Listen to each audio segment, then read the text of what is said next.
한국에서 선교사로 터키, 요즘은 튀르키예라고 하죠. 이 튀르키예에 파송된 선교사님 한 분이 계셨습니다. 이 터키는 초대교회 시대에 사도 바울이 정말 피땀 흘려 선교한 그런 지역임에도 불구하고 지금은 이슬람 교도들이 대부분인 그런 나라가 되었습니다. 이렇게 터키로 파송된 선교사님이 터키 사람들에게 예수님의 부활에 대하여 다음과 같이 설명을 합니다. 나는 여행을 하고 있습니다. 길을 가는데 두 갈래 길을 만났습니다. 어느 길이 내가 목적하는 곳으로 갈 수 있는 길이지 알 수가 없었습니다.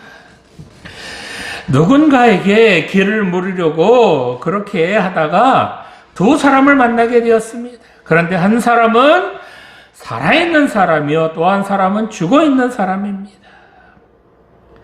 자, 이 두 사람 가운데 내가 누구에게 길을 물어야 하겠습니까? 산 사람에게 물어봐야 될까요? 아니면 죽은 사람에게 내 길을 물어봐야 될까요? 그러자 그곳에 있는 사람들이 대답을 합니다. 그야 물론 산 사람에게 물어야 하지 않겠습니까? 라고 대답을 합니다. 그러자 선교사님이 그 사람들에게 이렇게 말합니다. 그렇다면 어찌 내가 살아계신 예수님을 쫓아가지 않고 그 예수님을 찾지 않고 이미 죽어버린 그런 마호멧을 찾아가겠습니까? 이렇게 말씀하셨다고 합니다. 오늘은 우리 기독교의 가장 큰 명절이라고 할 수 있는 부활절입니다. 여러분, 부활절 하면 무엇이 떠오르시죠? 부활절은 보통 교회에서 뭐해요? 부활절 계란 깨먹기, 또 부활절 연합예배, 또는 세례식 등등 여러 가지 행사를 합니다. 자, 그러면 이 부활절은 누가 부활한 날이죠? 예수님의 부활이 우리하고 무슨 상관이 있을까요? 아니, 예수님께서는 왜 죽음을 이기시고 부활하셔야만 했을까요? 오늘 주신 말씀을 통해서 예수님의 부활이, 예수님의 다시 살아나심이 우리들에게 어떤 의미인지 깊이 생각해보며 함께 은혜를 나누고자 합니다. 자, 첫 번째로 예수님께서는 고난의 잔도 기꺼이 마시셨다는 겁니다. 마태복음 26장 39절 말씀 다시 한번 보겠습니다. 조금 나아가서 얼굴을 땅에 대시고 엎드려 기도하여 이르시되 내 아버지여 할만하시거든 이 잔을 내게서 지나가게 하옵소서. 그러나 나의 원대로 마시옵고 아버지 원대로 하옵소서 하시고. 아멘. 자, 예수님께서 제자들과 함께 이제 최후의 만찬을 그렇게 함께 하시고 난 후에 겟세마네 동산에 올라가셔서 땀방울이 핏방울처럼 그렇게 떨어지도록 그렇게 간절하게 기도하셨습니다. 자, 예수님께서 이렇게 간절히 기도하시는 이유가 무엇이었을까요? 예수님께서는 이 겟세마네 동산에서 어떤 기도 드리셨나요? 본문 39절 말씀 보니까 내 아버지여 할만하시거든 이 잔을 내게서 지나가게 하옵소서. 그러나 나의 원대로 마시옵고 아버지의 원대로 하옵소서. 이런 기도를 하셨습니다. 자, 주님께서 뭐라고 기도하셨다고요? 이 잔을 내게서 지나가게 하옵소서. 이렇게 기도하셨는데, 그러면 이 잔이라는 게 무엇을 말하는 것일까요? 이 잔이 보통 십자가를 말한다라고 교회에서 많이 말합니다. 그러면 이 잔이 정말로 십자가를 지시는 그 끔찍한 죽음의 고통, 그것을 말하는 것일까요? 그래서 하나님, 나 이런 고통 싫습니다. 아유, 내게서 지나가게 좀 해주세요. 이런 기도하시는 것일까요? 그런데 여러분 한번 잘 생각해 보세요. 주님께서 이미 십자가를 지실 것을 아시고 이미 고통당하실 것을 아시고 이 땅에 내려오셨는데 이렇게 본문의 말씀처럼 심히 두려워하실 필요가 있으셨을까요? 아니 이미 고난 받으실 걸 각오하고 오셨는데 뭘 두려워할 필요가 있겠습니까? 정말 주님께서 피하고 싶은 것, 아니 지나가게 해달라고 그렇게 간절히 말하고 싶은 것, 그것이 무엇이었을까요? 자, 그렇다면 성경에서 이 잔은 무엇을 말하는 것일까요? 이 잔에 무엇이 담겨 있을까요? 마가복음 10장 38절 말씀해 보면 예수께서 이르시되 너희는 너희가 구하는 것을 알지 못하는도다. 내가 마시는 잔을 너희가 마실 수 있으며 내가 받는 세례를 너희가 받을 수 있느냐라고 말씀하셨습니다. 또한 시편 75편 8절 말씀해 보면 여호와의 손에 잔이 있어 술거품이 일어나는도다.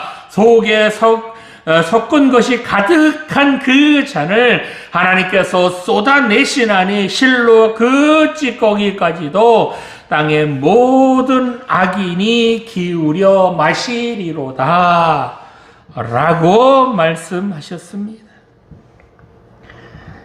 자, 이 잔이 무엇을 말하느냐? 바로 이 잔은 하나님께서 인간의 죄로 인하여 인간에게 진노하신 그 진노의 잔을 말하는 겁니다. 이 잔에 무엇이 담겨 있다고요? 네, 이 잔 속에는 하나님께서 진노하실 만큼, 하나님께서 참지 못하실 만큼 인간의 더럽고 추악한 아주 입에 담을 수 없는 더러운 죄가 가득 담겨 있다는 겁니다. 좀 더 구체적으로 보면 하나님께서 가장 싫어하시는 불의, 미움, 추악, 탐욕, 악의, 시기, 살인, 분쟁, 시기, 악독, 엄난, 비방, 능욕, 교만, 무자비와 같은 가장 더럽고 가장 냄새나고 차마 입에 담을 수 없을 만큼 가장 더럽고 추한 죄가 이 잔에 가득 담겨 있다는 겁니다. 우리들이 지은 죄라는 죄는 이 잔에 몽땅 들어있어서 차고 넘치는 그 잔, 그 더러운 잔을 이제 주님께서 마시려고 합니다. 자, 주님께서 이 잔 마시는 것이 쉬우셨을까요? 자, 여러분이라면 여러분이 지은 죄, 그 죄들을 다 잔에다가 담아서 마셔라! 그러면 여러분 마실 수 있겠습니까? 차라리 십자가를 지실 망정 세상에서 가장 더럽고 추한 이 죄로 가득한 그 잔을 마시는 것은 아무리 주님이라도 쉽지는 않으셨을 겁니다. 거룩하신 주님이잖아요. 죄 없으신 주님이잖아요. 깨끗하신 주님이잖아요. 그런 주님께서 더럽고 냄새가 나는 정말 온갖 세상 사람들의 죄라는 죄가 가득 담겨 있는 이 죄의 잔을 마셔야 하는데 어찌 땀방울이 빗방울이 되도록 기도하지 않으실 수 있으셨겠습니까? 죄를 찾을 수 없이 순결하시고 깨끗하신 주님께서 이제 더럽고 썩은 냄새가 나고 악취가 진동하는 인간들의 죄가 가득 담긴 이 죄의 잔을 마시려고 합니다. 그런데 주님께서 뭐라고 기도하시죠? 이 잔을 내게서 지나가게 없소서라고 기도하시는데 주님께서는 왜 이 잔을 내게서 지나가게 없소서라고 기도하셨을까요? 자, 이 기도 어떤 내용일까요? 무슨 의미일까요, 이게? 자, 예수님께서는 자신하고는 상관없이 이 더러운 잔, 아니 십자가의 고난이라고 한다면 이 십자가의 고난이 자기하고는 상관없이 그렇게 싹 지나가게 해달라 라고 그렇게 기도하시는 것일까요? 그렇지는 않습니다. 이 잔을 내게서 지나가게 하옵소서 라고 기도하셨을 때 이 지나가게 하옵소서 라는 말을 원어로 보면 이게 어떤 의미냐? 바로 통과하게 해달라 라고 하는 단어로 영어의 패스 또는 패스 오버가 아니라 through와 같은 의미로 자기를 통과하게 해달라 라는 것입니다. 즉 주님께서는 이 더럽고 추한 죄의 잔 이거 마시는 거 자기하고 상관없이 그냥 지나가게 해달라 라고 말씀하시는 것이 아니라 그렇게 간절히 기도하시는 것이 아니라 주님 자신이 마셔서 자신의 몸을 통과할 수 있게 해달라 자신이 그 죄의 잔을 다 마시게 해달라 라고 기도하시는 겁니다. 이거 어떤 의미일까요? 예수님께서 왜 이런 기도하셨을까요? 이 잔에 정말 모든 인간들의 죄, 정말 허물, 상상할 수 없는 그런 모든 더러운 것들이 다 담겨 있는데 이런 잔 마시는데 더럽고 냄새가 날지라도 사랑하는 자녀들의 죄를 다 예수님께서 마셔서 그래서 사랑하는 자녀들의 죄를 다 없앨 수만 있다면 주님 자신이 그 모든 사람들의 죄를 다 마시겠다는 겁니다. 이 더럽고 추한 잔 마시는 것이 그 어떤 것보다도 차라리 십자가를 지는 것보다도 더 힘들고 어렵겠지만 하나님 아버지의 뜻이라면 주님 자신이 마시게 해달라고 하는 그런 간절한 기도였습니다. 여러분의 죄에 잔에 담아서 마시라면 못 마신다며요. 우리는 조금만 더럽고 냄새라도 태태태 그냥 뱉어버리잖아요. 그런데 예수님께서는 내 죄를 비롯해서 여러분의 모든 죄, 아니 전 인류의 모든 죄가 담겨 있는 그 더러운 잔을 마시려고 합니다. 아무리 주님일지라도 우리들의 더럽고 추한 모든 죄가 들어있는 이 잔을 마시는 것 결코 쉽지는 않으셨을 겁니다. 인간들은 누구라도 하나님 앞에 죄를 지었을 때 그 죄값을 받아야 하는데 그 죄값이 뭐예요? 바로 사망입니다. 레위기에 보면 하나님께서는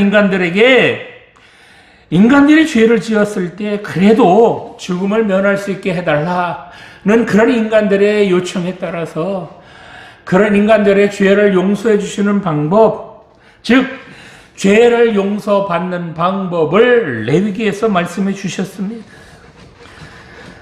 사람들이 죄를 지었을 때 죄를 지은 사람이 짐승을 끌고 와서 그 짐승의 머리에 안수함으로써 자기 죄를 그 짐승에게 전가시키고 난 후에 그렇게 자기의 죄를 전가받은 그 짐승을 죽임으로써 그래서 그 피를 드리면 그 사람의 죄를 용서해 주신다라고 하나님께서 용서하는 방법, 인간들이 죄를 용서받을 수 있는 방법을 마련해 주셨습니다.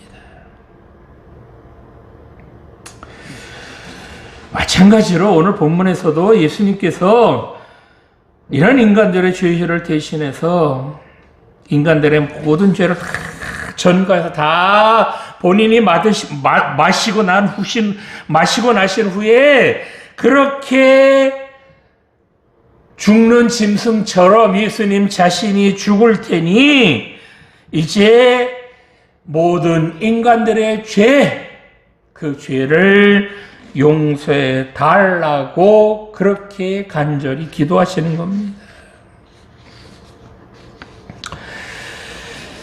그렇습니다. 이처럼 예수님께서는 세상에 더럽고 냄새나고 추악한 우리들이 지은 죄로 가득한 세상 모든 사람들이 지은 그런 더럽고 냄새나는 그런 죄로 가득한 그 잔을 망설임 없이 벌컥 마시셨습니다.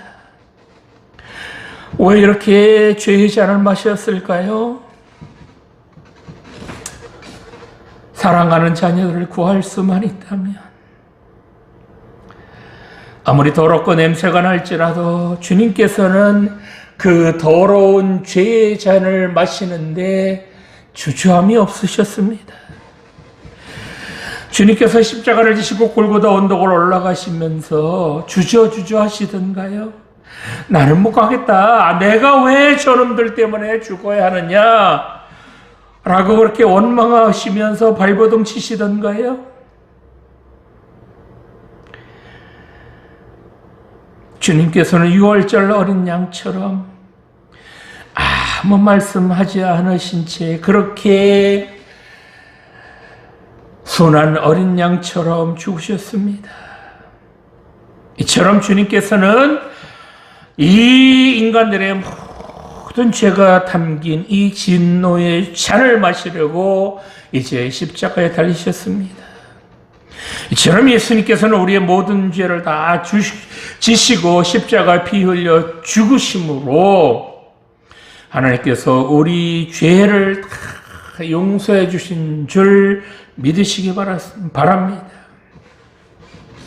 그렇습니다. 주님께서는 사랑하는 자녀들이 죄를 용서받을 수만 있다면, 그래서 깨끗해질 수만 있다면, 아무리 더러운 죄의 잔도 다 마시셨고 사랑하는 자녀들 한 사람이라도 더 구원할 수 있다면 기꺼이 고난의 십자가를 지시는 것, 그것도 마다하지 않으셨습니다.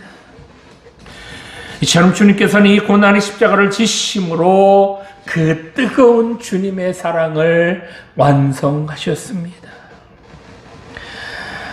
이런 주님의 그 뜨거운 사랑하심이 있었기 때문에 우리들이 하나님의 자녀가 된 줄 믿습니다. 자, 두 번째로 주님께서는 자기 영혼을 하나님 아버지께 부탁하셨습니다. 누가복음 23장 46절 말씀 보겠습니다. 예수께서 큰 소리로 불러 이르시되 아버지 내 영혼을 아버지 손에 부탁하나이다 하고 이 말씀을 하신 후 숨지시니라. 아멘. 예수님께서 이제 불법적인 재판을 받으시고 채찍과 막대기로 모진 매를 맞으신 후에 이제 골고다 언덕에 오르셔서 십자가에 매달리셨습니다. 예수님께서는 그 죽어가는 십자가 위에서 7마디 말씀을 하셨습니다. 이 7마디 말씀을 가상칠언이라고 하죠. 첫 번째 어떤 말씀이죠? 아버지 저들을 사하여 주옵소서 자기들이 하는 것을 알지 못함이니이다. 두 번째로 오늘 내가 나와 함께 낙원에 있으리라. 세 번째로 여자여 보소서 아들이니이다. 보라 내 어머니라. 네 번째로 엘리엘리 라마 사박다니 나의 하나님 어찌하여 나를 버리셨나이까. 다섯 번째 내가 목마르다. 여섯 번째 다 이루었다. 마지막 7번째 말씀이 아버지 내 영혼을 아버지 손에 부탁하나이다 라고 말씀하신 후에 숨지셨습니다. 예수님께서는 왜 십자가에서 마지막으로 그렇게 숨이 먹기 직전에 자기 영혼을 아버지 손에 부탁하셨을까요? 본문에 부탁하나이다 라는 단어의 뜻은 맡기다, 위탁하다라는 그런 뜻으로 하나님 손에 자신의 영혼을 맡긴다 라는 그런 의미로 사용되었습니다. 즉 예수님께서는 이제 죽는데 자기 영혼을 하나님 아버지께 맡겨서 하나님께서 자기 영혼을 다시 살려주시기를 원하셨다라는 그런 말씀입니다. 예수님께서 자기 영혼을 누구에게 맡기셨다고요? 바로 아버지, 즉 하나님 아버지에게 부탁하고 있습니다. 자, 이게 무슨 의미일까요? 예수님께서는 자기 영혼조차도 부활시킬 그런 능력이 없다. 그러니 하나님 아버지께 부탁한다. 그런 의미일까요? 그래서 하나님 아버지에게 자기를 다시 부활시켜 달라라고 그렇게 지금 간절히 기도하시는 것일까요? 그렇게 간절히 부탁하시는 것일까요? 예수님께서는 예수님 자신이 그럴 만한 능력이 없으셔서 하나님 아버지께 이렇게 부탁하시는 것이 아닙니다. 아니, 예수님께서 죽은 자를 살리신 것 어디 한두 번입니까? 죽은 지 나흘이나 지난 나사로를 살리신 예수님께서 자기 영혼조차 살리실 그런 능력이 없으신 분일까요?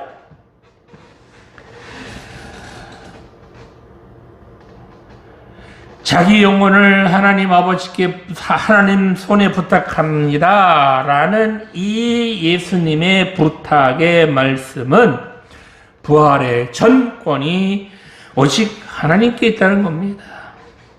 즉 하나님 아버지께서 부활시켜 주셔야만 그래야 다시 살아날 수 있다는 겁니다.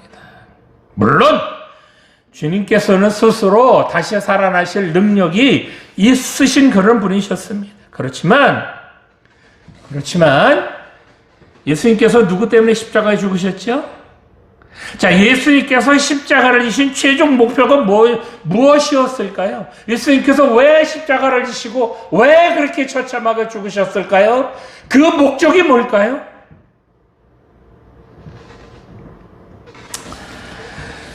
주님께서 십자가를 지신 최종 목표는 바로 사랑하는 자녀들이 모든 죄를 다 용서받고 그렇게 하나님의 자녀가 되어서 영원히 하나님 나라에서 사는 것, 그것이 예수님의 목표셨습니다. 그래서 마지막으로 숨을 거두시기 전에 주님께서 하나님 아버지에게 간절히 기도하시는 겁니다.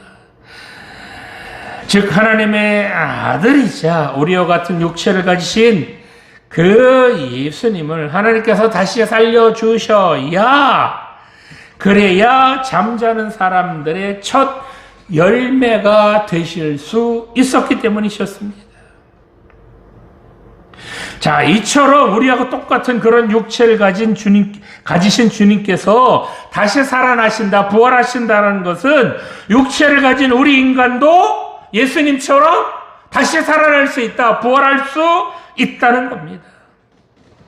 그런데 예수님 자신이 예수님 스스로의 능력으로 그렇게 다시 살아난다면 그렇게 다시 살아나신 그 부활의 능력, 그 부활의 효과는 주님 자신에게만, 즉 주님 홀로에게만 그 부활의 효력이 있을 겁니다. 그런데 하나님께서 인간의 몸을 입으신 주님을 다시 살려주신다면 주님과 똑같은 육체를 가진 우리들도 다시 살려주신다는 겁니다. 그래서 주님께서 부활하시는 것이 잠자는 자들의 첫 열매가 되신다라는 그 말씀을 하실 수 있는 겁니다. 주님께서 똑같은 육체를 가진 주님께서 부활하시면, 하나님께서 그 주님을 살려주시면 우리도 주님처럼 하나님께서 다시 살려주실 수 있는 거 아니냐라는 겁니다. 주님께서는 이렇게 하나님께서 다시 살려주실 것, 즉 이런 부활을 간절하게 원하셨습니다. 주님께서는 하나님께서 이런 부활을 허락해 주시기를 숨이 떨어지는 그 순간에도 간절하게 하나님께 부탁하고 또 부탁하시는 겁니다.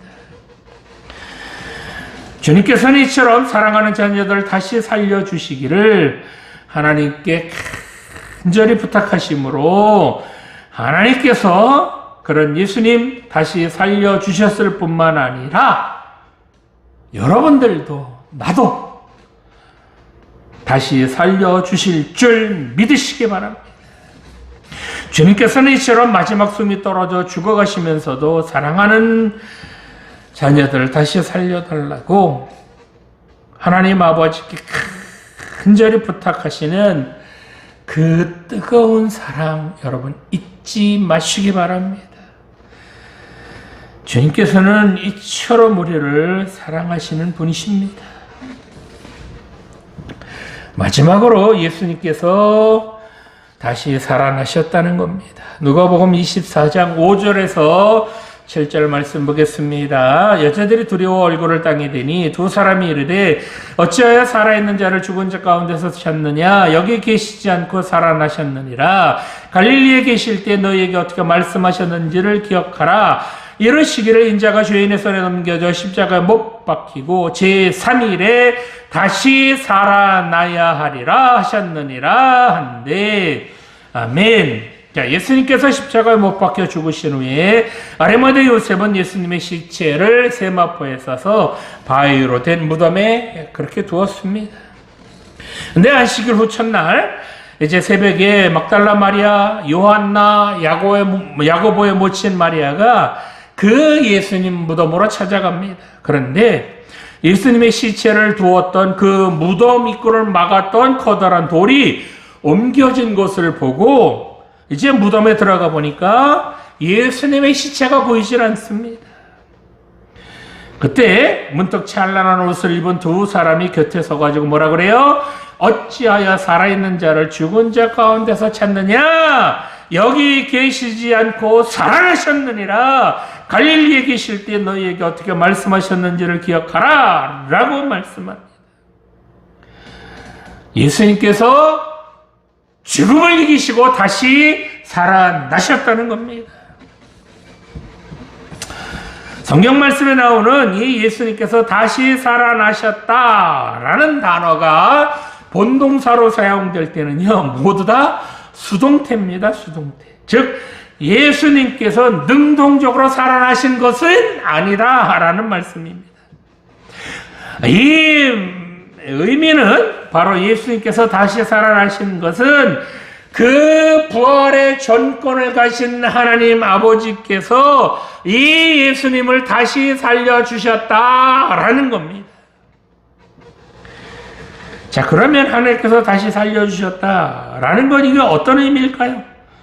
이 예수님의 부활이 어떤 의미가 있을까요?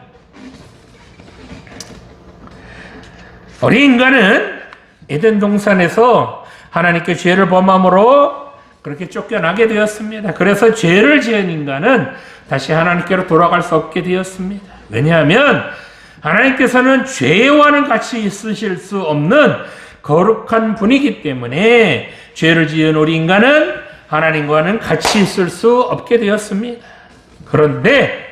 그런데 하나님께서 이 예수님을 다시 살려주셨다, 즉 부활시켜 주셨다는 것은 이 거룩하신 하나님과 다시 함께 있을 수 있게 되었다라는 말이 됩니다.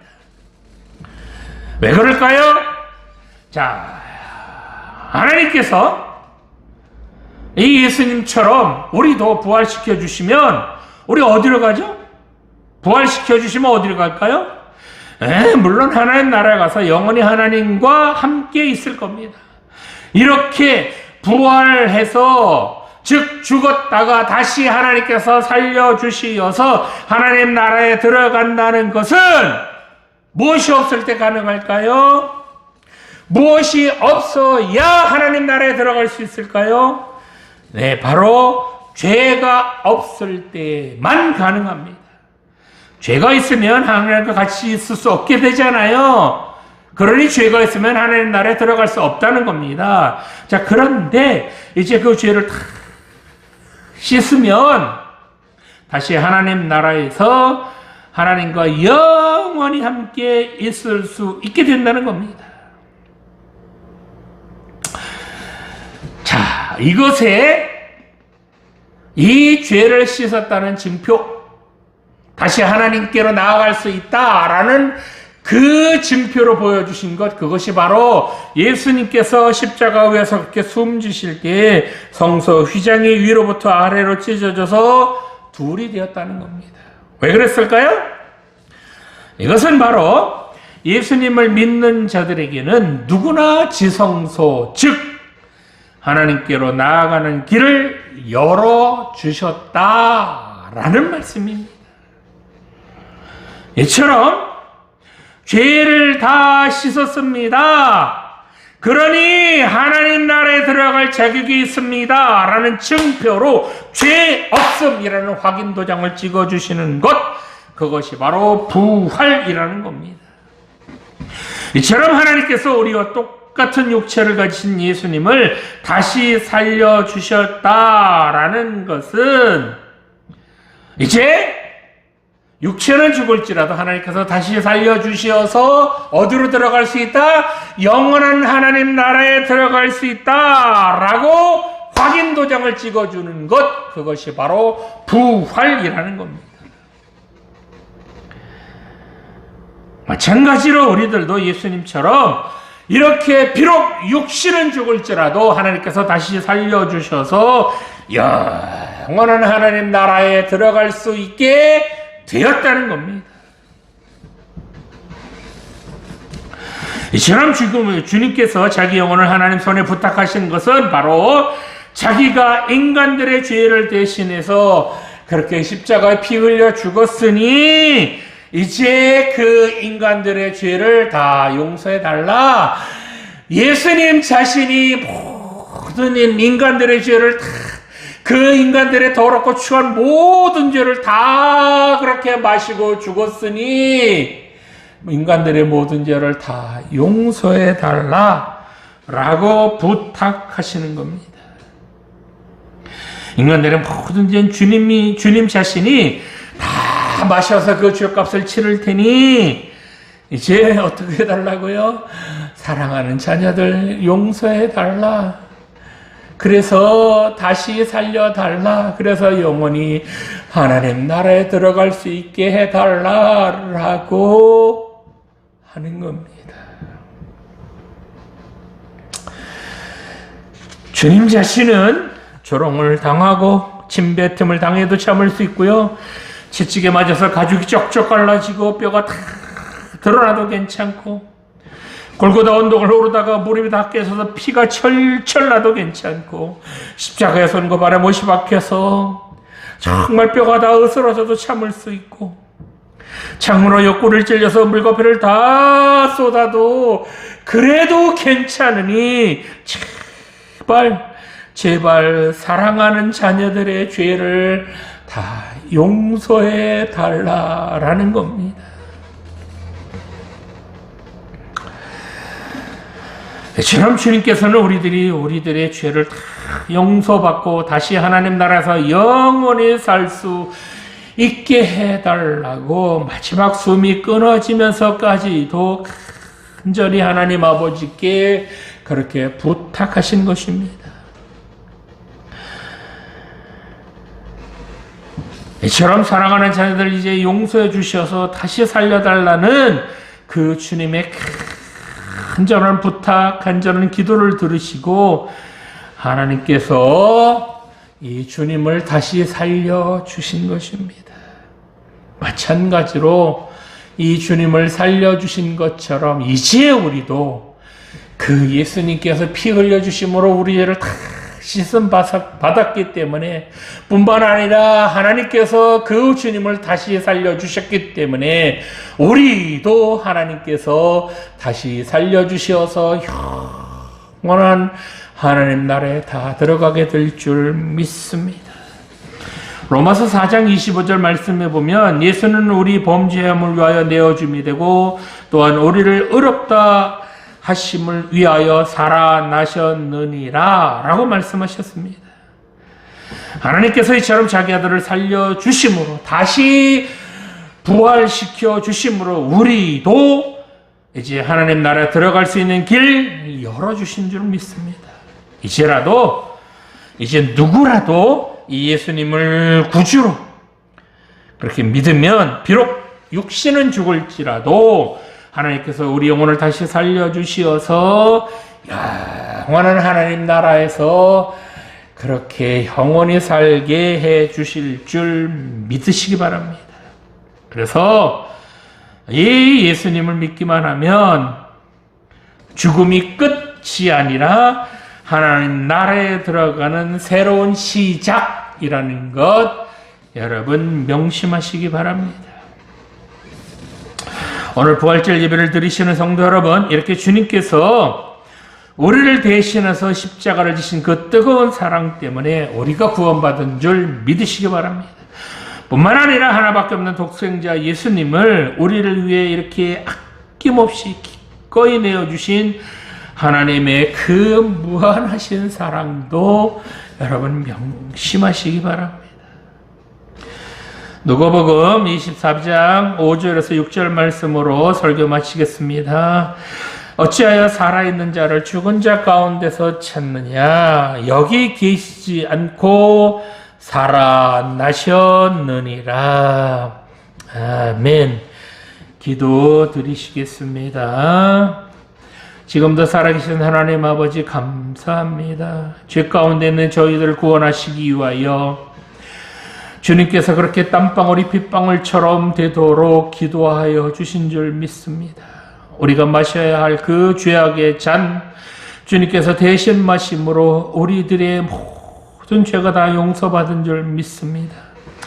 뿐만 아니라 여전히 죄 가운데 있는 저희들 다시 살려주시기 위하여 주님께서 하나님 아버지께 자기 영혼을 간절하게 부탁하신 그 뜨거운 사랑이 있었기 때문에 우리도 주님처럼 다시 살아나게 될 줄 믿습니다.